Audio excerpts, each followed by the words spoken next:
Glad to have you join us again. Let's begin our second conversation. Doing business in Nigeria is truly not for the faint-hearted, as unabated challenges facing the operating environments has caused more businesses, especially manufacturers, to close shop, while others have relocated to neighboring countries like Ghana. Meanwhile, the Manufacturers Association of Nigeria noted that the proposed hike in the cost of electricity tariff by 40%, if implemented, will complicate the inflationary pressure on the economy, accelerate recession in the manufacturing sector, hurt the competitiveness of the Nigerian manufacturers, as well as heighten the probability of manufacturing firms relocating their plants from Nigeria to other countries. While the country has made progress in the World Bank Ease of Doing Business ranking, having moved 15 places from 146 points out of 190 countries in 2018 to 135 in 2023. Running business in Nigeria is still an Herculean task in the country. Joining me now to give more insight to this development, I'm being joined live also via phone by the Director General of the Manufacturers Association of Nigeria, Mr. Segun Ajarikade. DG, good morning and many thanks for joining us on the program. All right, let's take a short breather and get to reconnect with the Director General of the Manufacturers Association of Nigeria to stay with us.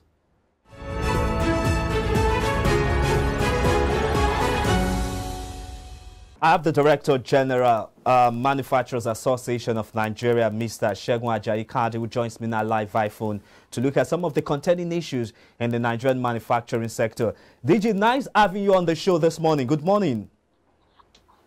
Good morning to you, and thank you for having me. Quickly, DG, I'd like to get your assessment of the Nigerian manufacturing sector for the first half of this year. How would you say that this sector has actually fared despite macroeconomic headwinds? Yes, the first half of 2023 has been an interesting one. It has come with mixed bag of ups and downs, and though we anticipated that at least for the first quarter we will be having intense political activities. And when that happens, you always have the economy taking the back seat.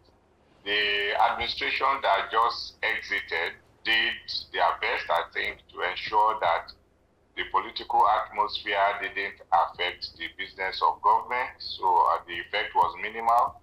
But we did witness quite a number of surprises that we didn't expect would happen, particularly with fiscal policy issues.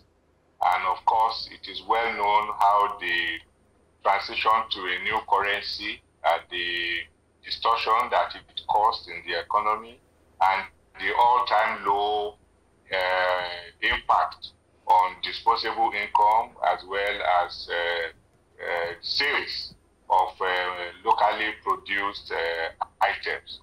We also saw how we have seen an escalation in terms of the negative impact of unplanned inventory of manufacturers. We have seen how multiple taxes and levies have impacted on business, particularly at the state and local governments, in view of dwindling and unavailable income.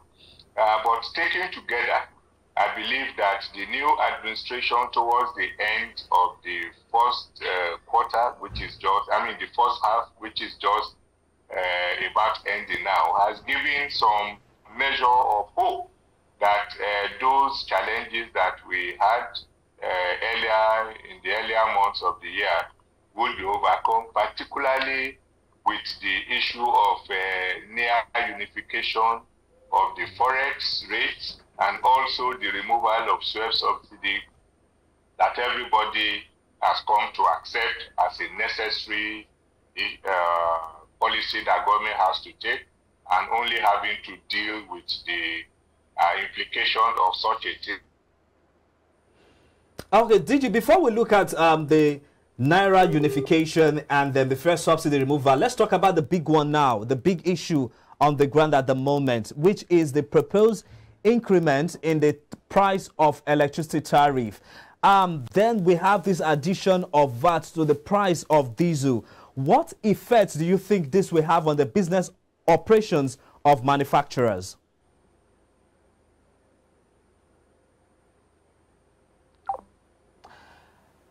Okay, we'll just have to see how we can reconnect with the Director General of the Manufacturers Association of Nigeria as we carry on with our conversation on issues and challenges being faced by the sector. We'll take a short break and be right back in a moment.